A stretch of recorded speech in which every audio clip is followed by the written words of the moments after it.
Aujourd'hui, les City Reporters vous amènent à Saint-Quentin pour la journée des métiers de l'humain. L'objectif de la journée des métiers de l'humain, c'est d'orienter sur des métiers porteurs, c'est d'informer sur les formations qui sont disponibles pour accéder à ces métiers et plus globalement de faire la promotion de tous les métiers de l'humain, donc santé, secteur médico-social, accompagnement, autonomie bien vieillir et secteur petite enfance. On a également l'objectif de sourcer pour les 20 entreprises qui sont présentes sur le job dating organisé par France Travail. Les enjeux autour des métiers de l'humain sont sociétaux. En réalité, on a la volonté de tourner beaucoup plus les métiers vers l'humain, notamment suite au Covid qui s'est déroulé en 2020. C'est également un enjeu fort puisqu'on a de plus en plus de personnes en situation de perte d'autonomie qui souhaitent rester chez elles le plus longtemps possible, avec potentiellement 800 000 recrutements d'ici 2030 à l'échelle nationale sur tout ce qui est auxiliaire de vie.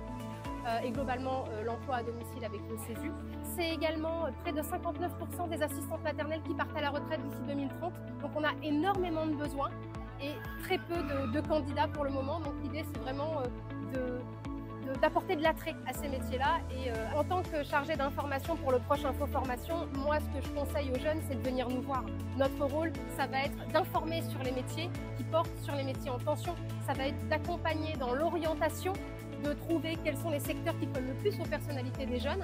Et puis le deuxième conseil, c'est de venir sur ce genre de journée. On représente la ETI et on forme des ADVD et des ADVF. ADVD, c'est assistante de vie dépendance. C'est pour les personnes vieillissantes ou les personnes en situation de handicap. ADVF, c'est auxiliaire de vie aux familles. Et là, il y a un petit module en plus, petite enfance, garde d'enfants, chez le particulier. C'est une formation pour adultes à partir de 18 ans et on forme les jeunes pour justement rentrer dans le milieu actif, pouvoir travailler chez l'aide à la personne. Les compétences, il faut déjà avoir plus de 18 ans, il faut savoir lire et écrire, c'est les prérequis qu'on demande et surtout avoir beaucoup de contact avec l'humain, être à l'écoute de la personne, le besoin de la personne.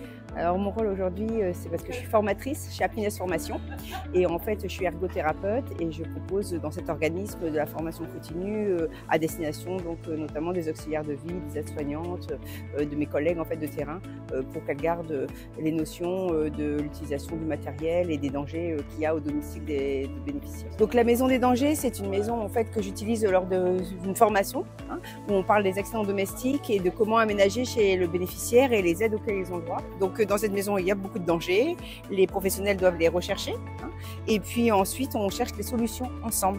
Donc en fait, pour chaque danger, une solution est proposée. Alors, les compétences essentielles dans notre domaine, c'est évidemment beaucoup d'empathie, beaucoup de bienveillance, garder en tête le rythme de la personne, ses habitudes, ses envies du moment, pour l'accompagner au mieux pour qu'elle reste chez elle, mais aussi être positif, amener un petit peu de créativité, des nouvelles perspectives pour la personne pour qu'elle ait envie de sortir chez elle, faire des nouvelles activités.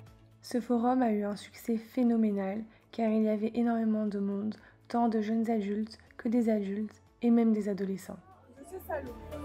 Alors mon rôle au sein de ce salon, je suis infirmier du centre hospitalier et ma spécialité c'est de travailler sur les addictions. Donc je suis infirmier dans un service d'addictologie.